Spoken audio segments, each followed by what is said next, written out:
I thought Robert had hung up after our lovely conversation, but when I heard his voice again, I realized the call was still connected. What I heard next destroyed everything I believed about my son.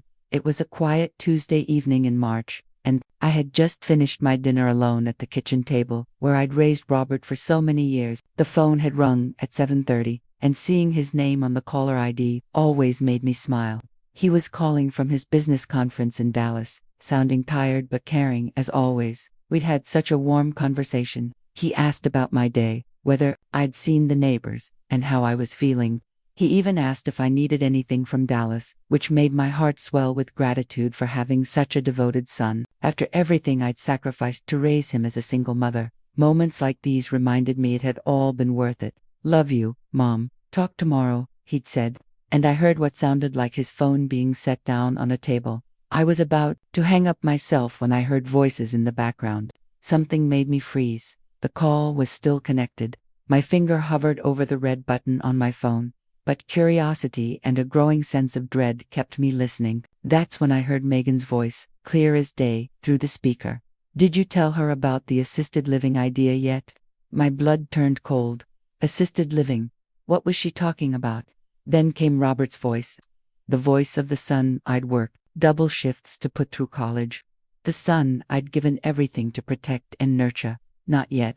She'd fight it hard, but with our credit cards completely maxed out, we need that house money fast. The room started spinning around me. House money. My house. Megan's response hit me like a physical blow. "Your mom's place has got to be worth $750,000 easily in this market. That pays off everything and gives us a fresh start." I gripped the phone so tightly my knuckles went white. They were talking about my home, the place where I'd raised Robert, where his father and I had built our life together. Like it was just some asset to liquidate. But Robert's next words shattered my heart completely. "I know, but she's my mother, Megan. Robert, she's becoming a burden. We can't afford to support her anymore." Faced reality. A burden. That's what my daughter-in-law called me. A burden. And then the final betrayal that made my hands start trembling. "You're right. She'll be safer in professional care anyway, and we will finally be debt-free. Stop feeling guilty. I'll handle researching the facilities. You just work on convincing her. She trusts me completely. I can make her think it's her idea."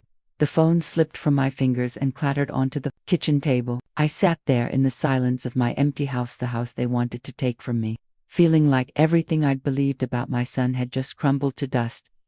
Robert thought I was a burden.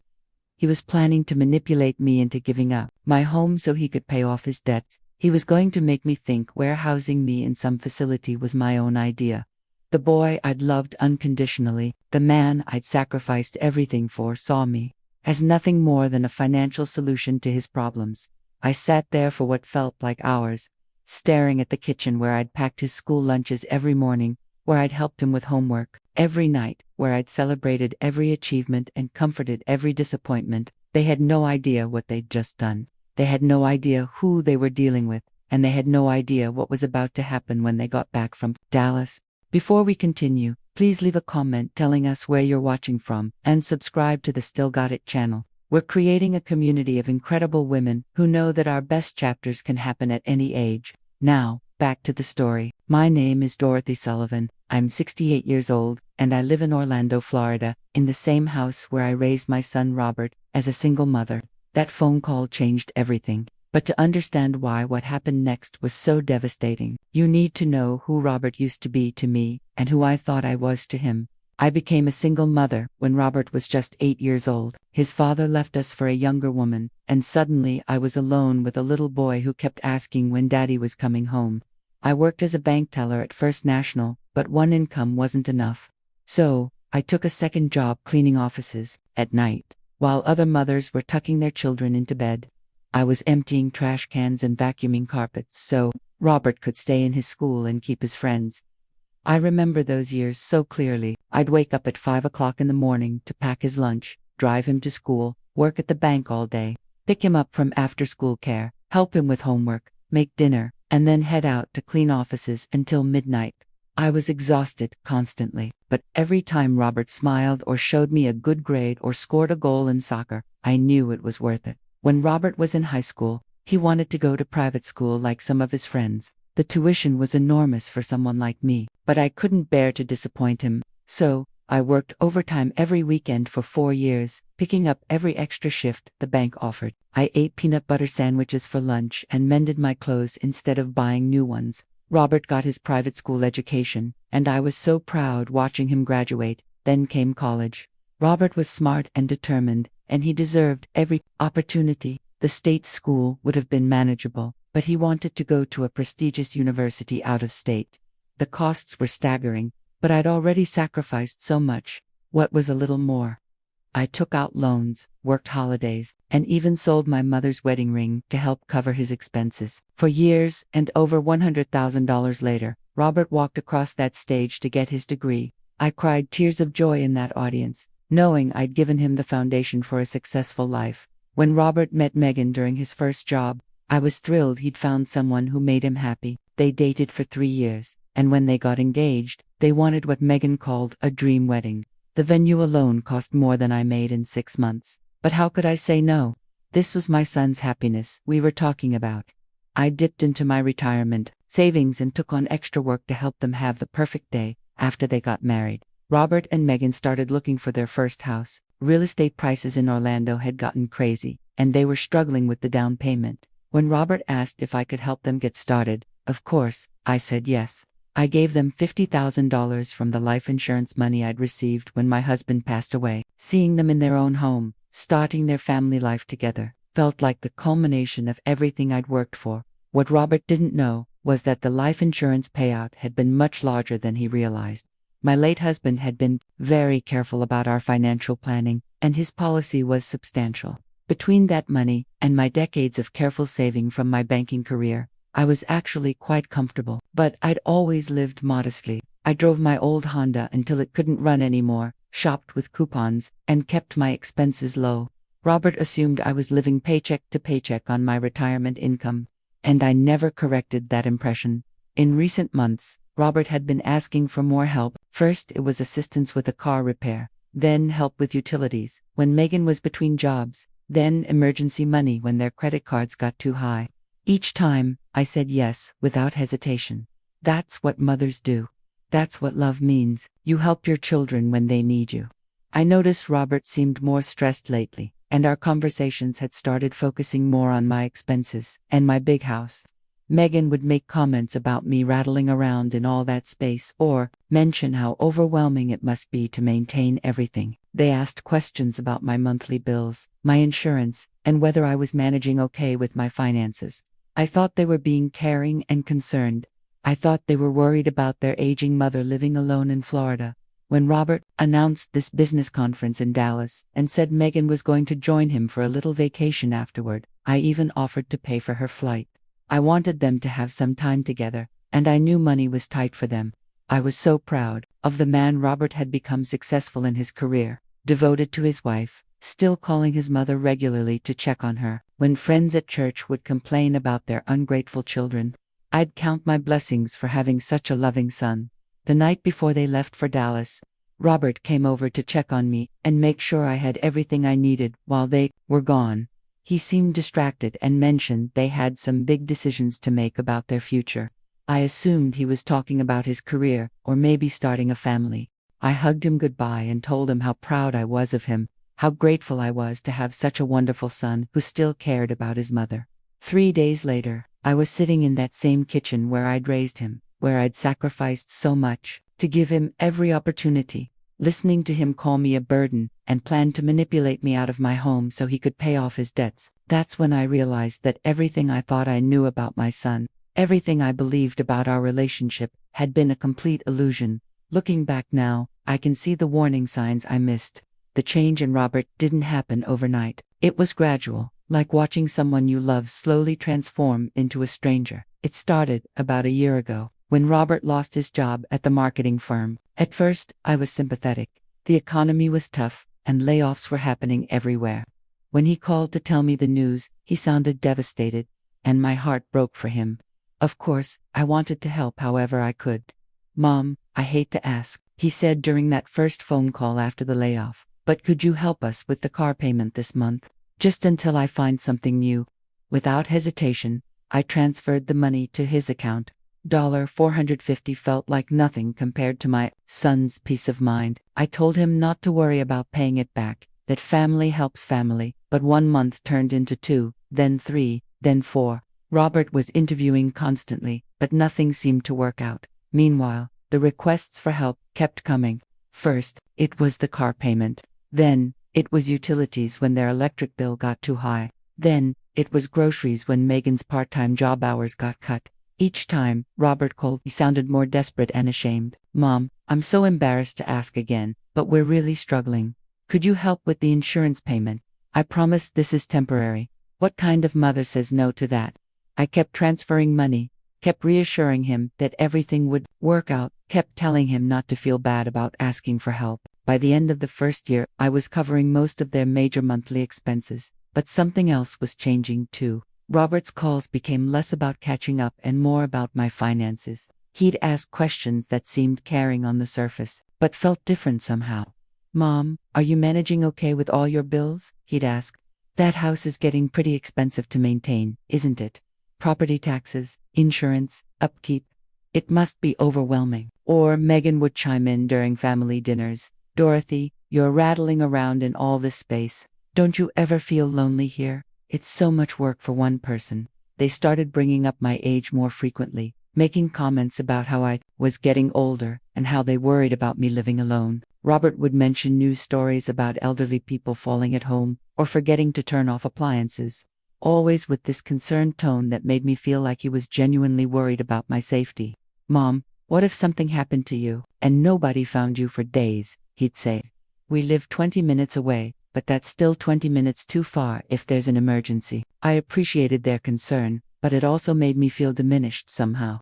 Like they saw me as fragile and helpless, instead of the capable woman who'd raised Robert and managed her own life perfectly well for nearly 7 decades. The questions about my finances became more specific and frequent. Robert would ask about my retirement income, whether I was comfortable with my monthly budget, and if I ever thought about downsizing to something more manageable. "Mom, houses like this are worth a fortune now," Megan would say during visits. "Have you ever thought about what you'd do with all that equity? You could live anywhere, do anything with that kind of money." When I changed the subject or gave vague answers, they'd exchange these looks, not angry looks, but calculating ones, like they were having conversations about me when I wasn't around. Then, Robert started talking about planning for the future and making sure I was taken care of as I got older. He brought up things like power of attorney and making sure all my financial affairs were organized in case I ever couldn't manage them myself. "Mom, I just want to make sure everything is set up properly," he'd say. "You've worked so hard your whole life. You deserve to have everything handled smoothly." It should have sounded loving and responsible. Instead, it felt like he was treating me like I was already incompetent, like my mental decline was inevitable and imminent rather than theoretical and distant.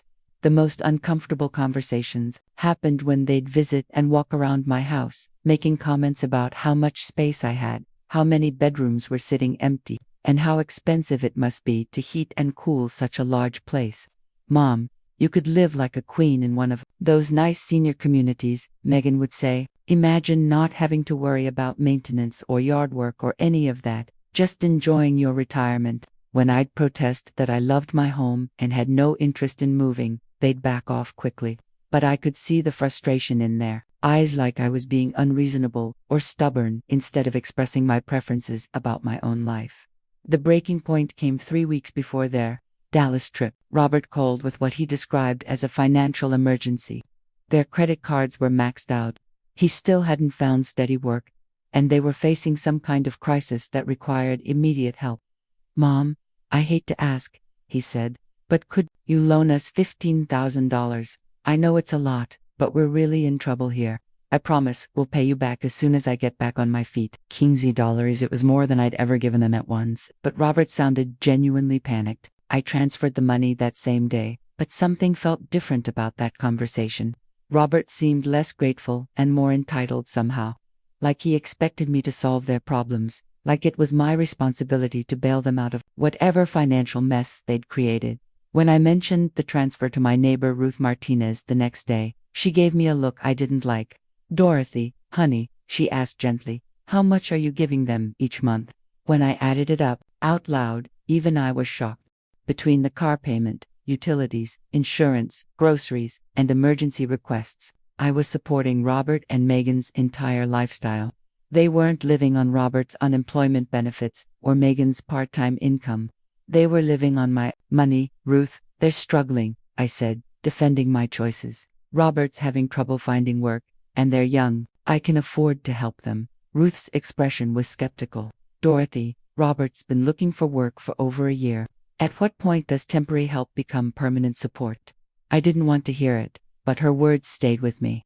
That night, I sat at my kitchen table with a calculator and really looked at what I'd been giving them. The number was staggering. I was essentially paying for 2 households while living like I could barely afford one. 2 days later, Robert announced the Dallas Business Conference, 10 days away, with Megan joining him for a vacation extension. They seemed excited about the trip, talking about the nice hotel and the restaurants they wanted to try. As I watched them plan their getaway, paid for with money I'd provided to help with their financial emergency, I felt something shift inside me. For the first time, I started to wonder if Ruth might be right. I started to wonder if my loving, devoted son was taking advantage of his mother's generosity. I started to wonder if I was being used, but I never imagined how much worse it really was until I heard that phone conversation 3 days into their Dallas trip. I never imagined they saw me as a burden. I never imagined they were planning to take my home and move me somewhere I didn't want to be. I never imagined my own son could be so cruel. That Tuesday evening phone call haunted me for days. Every cruel word kept replaying in my mind as I tried to process what I'd heard. She's becoming a burden. We can't afford to support her anymore. A burden. That's how my son saw me. Not as the woman who'd sacrificed everything for him, but as a burden. The worst part wasn't even the cruelty of those words. It was how casually Megan had said them, like stating an obvious fact. And Robert hadn't disagreed. He'd simply said, "You're right," and moved on to discussing logistics. I spent Wednesday walking through my house, really looking at it for the first time in months. This wasn't just property to me. This was where Robert had built blanket forts, in the living room. This was where I'd nursed him through chickenpox. This was where we'd celebrated every birthday and milestone of his childhood. They weren't just planning to take my house, they were planning to erase our entire family history for their financial benefit. But what really destroyed me were the details of how they intended to manipulate me. She trusts me completely. I can make her think it's her idea. That betrayal cut deeper than anything else. Robert wasn't just planning to take from me, he was planning to use my love for him as a weapon against me. He was going to exploit the trust I built through decades of unconditional support. I could picture exactly how he would do it. He'd start with concern about my safety, pointing to news stories about elderly people falling. He'd mention how worried he and Megan were about me living alone. Then he'd bring up the financial burden of maintaining such a large house. He'd suggest it was time to simplify my life by moving to an active senior community where I could make new friends, and because I trusted him completely, I might have actually considered it. I might have convinced myself that maybe he was right. Maybe I was being stubborn, holding on to this house. That's what made it so awful. Robert wasn't planning to force me into anything. He was planning to make me volunteer for my own exploitation by believing it was what a loving son wanted for his mother's well-being. Thursday morning, I called my neighbor Ruth Martinez and asked her to come over for coffee.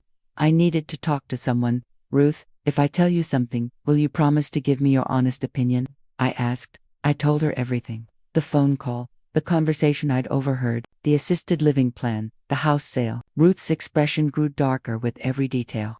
When I finished, she shook her head slowly. "Dorothy, that's not family love. That's financial mistreatment." Hearing Ruth say it out loud made something click into place. Robert wasn't helping or protecting me. He was systematically positioning himself to control my assets for his own benefit. "Honey, what you're describing isn't the behavior of a son who cares about his mother," Ruth continued. "It's the behavior of someone who sees you as a problem to be solved and an asset to be liquidated." Ruth was right. The pattern had been building for months. The questions about my finances, the comments about my house being too much for me, the suggestions about my age and capabilities. They'd been preparing the ground for manipulation. "What are you going to do?" Ruth asked. Robert and Megan would be back from Dallas in 6 days. They were planning to start the assisted living pressure campaign immediately. They thought they had time to work on me gradually. They thought I was a helpless older woman who would gratefully accept whatever they decided was best for me. They thought wrong. Friday morning, I did something I hadn't done in decades. I got angry. Not sad or hurt or disappointed. Furious, the kind of anger that clarifies everything and strips away emotional confusion. I'd spent my entire adult life putting Robert's needs ahead of my own. I'd worked 2 jobs to give him opportunities. I'd sacrificed my comfort to pay for his education.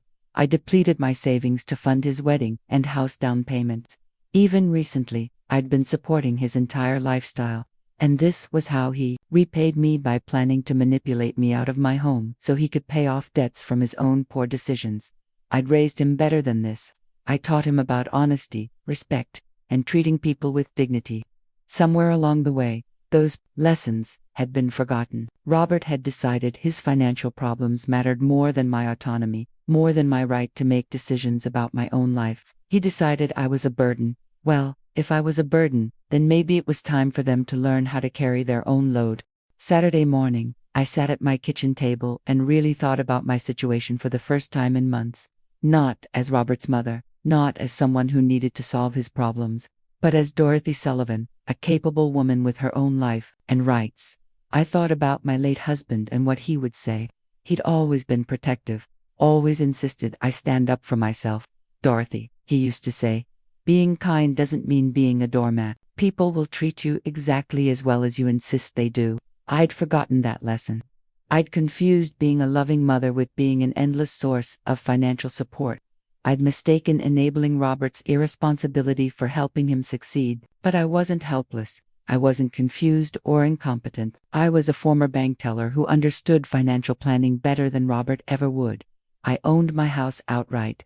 I had substantial savings.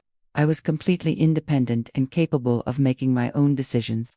And I had just overheard my son planning to take all of that from me. As I sat there that Saturday morning, I realized something that would have shocked Robert and Megan. I didn't need them. I never had. I'd been choosing to support them, choosing to prioritize their needs, choosing to make their problems my responsibility. But choices can be changed. By Sunday evening, I'd made up my mind. Robert and Megan thought they were so clever, planning to manipulate a helpless older woman. They thought they understood the situation completely. They were about to discover just how wrong they were about everything. Monday morning, I woke up with a clarity I hadn't felt in years. Robert and Megan had 5 days left in Dallas, 5 days before they returned to execute their plan to manipulate me out of my home. But I had 5 days to dot. My first call was to Thomas Walsh, a real estate attorney whose office I'd passed countless times driving through downtown Orlando. When I explained I needed to understand my legal rights regarding selling my property, he squeezed me in that afternoon. Mrs. Sullivan, he explained, since the house is titled solely in your name with no mortgage, you have absolute authority to sell it. You don't need anyone's permission or signature. It's completely your decision. That's exactly what I'd hoped to hear. How quickly could a sale be completed? I asked. With the right buyer and circumstances, as fast as a week, he said. Cash buyers, no inspection needed, clear title. It's rare but possible. I left his office with a list of reputable cash buying companies. The first one I called was Pinnacle Property Investors. We specialize in quick estate sales, Mrs. Sullivan, their representative, explained. Could we evaluate your property tomorrow? Tuesday afternoon, a professional appraiser walked through my house, taking photos and notes. Based on recent neighborhood sales and the county tax assessment, they offered $750,000, cash with a 5-day closing. $750, the exact amount Robert and Megan had calculated in their cruel conversation. We can close Friday if you're ready to proceed, the representative said. I signed the contract that evening. Wednesday morning, I opened a new bank account at a different branch where Robert had never been. Then I visited 3 senior living communities Ruth had recommended. The third one, Sunset Manor Apartments, felt perfectly friendly, independent living with optional services if needed. We have a furnished 1-bedroom available immediately, the manager said. First month's rent can be paid today if you're interested. I wrote the check on the spot. Thursday was packing day. Ruth came over to help me sort through for decades of belongings. I kept photo albums, my mother's china, clothes, and a few pieces of furniture with sentimental value. Everything else could stay with the house or go to charity. Are you sure about this, Dorothy? Ruth asked as we folded my clothes into suitcases. I've never been more sure of anything, I replied. They want my house so badly. Let them explain to a new owner why they think they're entitled to live here. Friday morning, the closing took place at the attorney's office. I signed the papers, received the cashier's check for the net proceeds, and deposited it into my new account, $735,000 after closing costs. That afternoon, I moved my essential belongings to Sunset Manor. The apartment was small but bright with a lovely view of the community garden. For the first time in months, I felt peaceful. Friday evening, I had one final task. I called a locksmith to change every lock on my old house.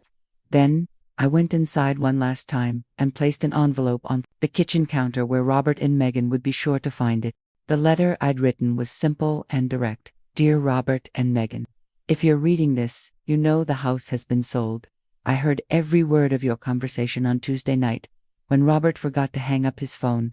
I heard you call me a burden. I heard you planned to manipulate me into assisted living so you could sell my house for your debts. The house sold for exactly what you calculated, $750,000. That money is now in my new bank account where it will stay. I've moved somewhere. I'm appreciated, not seen as a problem to be solved. Your belongings have been packed and placed in the garage. You have 30 days to claim them before they go to charity. I hope this lesson teaches you that underestimating people has consequences. You thought I was helpless. You were wrong about everything.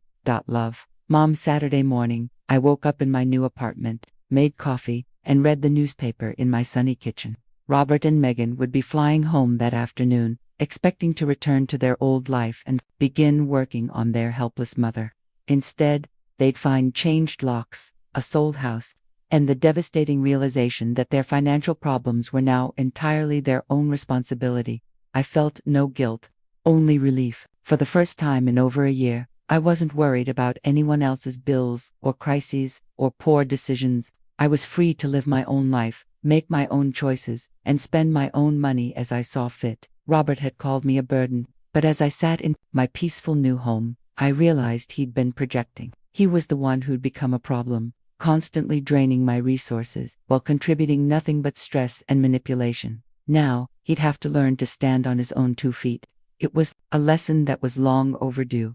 Sunday afternoon, I was arranging my photo albums in my new apartment when my old phone started ringing. The caller ID showed Robert's number, but I didn't answer. He was probably calling from the airport, excited to get home and start working on his helpless mother. An hour later, the phone rang again, then again. By evening, I had 12 missed calls and several increasingly frantic voicemails. The first few messages were confused. Mom, our key isn't working. Are you okay? Call me back. Then came panic. Mom, where are you? The locks are changed. There's an envelope with our names on it. What's going on? Finally, devastation. Mom, I read your letter. Please call me. We need to talk. I can explain everything. I deleted each message without listening to the end. Monday morning, Ruth called with an update. Dorothy, your old neighbors saw Robert and Megan at a motel on Dale Mabry Highway last night. They looked shell-shocked. Good now.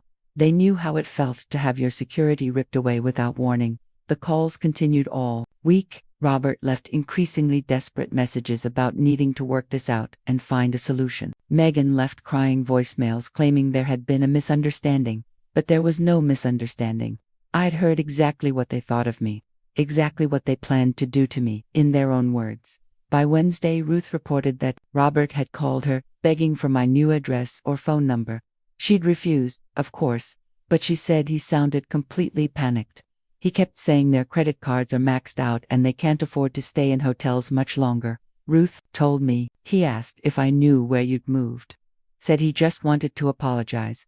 I'm sure he did want to apologize. Not because he was sorry for what he'd planned, but because he was sorry it hadn't worked. 2 weeks later, I was settling into a lovely routine at Sunset Manor. I joined the book club, started taking watercolor painting classes, and volunteered at the community garden. My neighbors were friendly people who valued conversation and companionship. not what they could get from me. Financially. Ruth visited regularly with updates from the old neighborhood. Robert and Megan had tried to contact the new owners of my house, demanding to know how to reach me. The new owners had threatened to call the police if they didn't stop bothering them. Robert had also shown up at Ruth's door multiple times, sometimes with Megan, sometimes alone, begging for any information about where I'd gone. Ruth said he looked terrible and shaven, exhausted, desperate. He told me they're facing bankruptcy, Ruth reported during one visit, said they were counting on your house to solve their financial problems, and now they don't know what to do. I felt a brief flicker of the old sympathy, quickly replaced by anger. They'd been counting on my house to solve their problems they'd created through their own irresponsibility and poor decisions. A month after their return from Dallas, I decided to drive by my old neighborhood, not to see Robert and Megan, but to see how the new owners were treating my former home. The house looked beautiful. Fresh paint on the shutters, new flowers in the front beds, children's bicycles on the driveway. A real family was making happy memories there now, not planning to take advantage of elderly relatives for financial gain. That as I drove away, I felt a deep sense of peace. My house was in good hands. My money was secure. My life was my own again. 6 months later, Ruth brought news that Robert and Megan had divorced. The financial pressure and stress of their situation had destroyed their marriage. Robert had moved back in with his father in another state, and Megan had returned to her parents. The last I heard, Robert was working 2 part-time jobs trying to pay off their debts. No more business conferences, no more vacation extensions, no more living beyond their means on someone else's generosity. He was learning what it meant to carry his own weight instead of calling his mother a burden while depending on her support. As for me, I was thriving. At 71, I was more independent and content than I'd been in years. I had wonderful friends, engaging activities, and complete control over my own finances and decisions. I changed my will, leaving everything to the animal shelter and a scholarship fund for single mothers. Robert would inherit nothing, just as he'd planned for me to have nothing when he moved me into assisted living. Sometimes I thought about calling him, maybe trying to rebuild some kind of relationship. But then I'd remember his voice saying, "She trusts me completely. I can make her think it's her idea." And the impulse would pass. Trust, once broken so completely, can never really be repaired. Robert had taught me that family isn't defined by blood, but by how people treat you. My real family now consisted of Ruth, my neighbors at Sunset Manor, and the friends I'd made in my new life, people who saw me as Dorothy Sullivan, intelligent, capable, worthy of respect, and as a problem to be managed and manipulated. I was exactly where I belonged, living the life I'd chosen for myself. And while Robert was finally learning to solve his own problems without using his mother as a safety net, it was a lesson that was long overdue, and one I was happy to have finally taught him. So, that's my story. I'd love to hear what you think. Do you believe I was too harsh cutting off Robert completely, or did he get exactly what he deserved for calling me a burden? Let me know in the comments, and subscribe if you want to hear more stories like mine.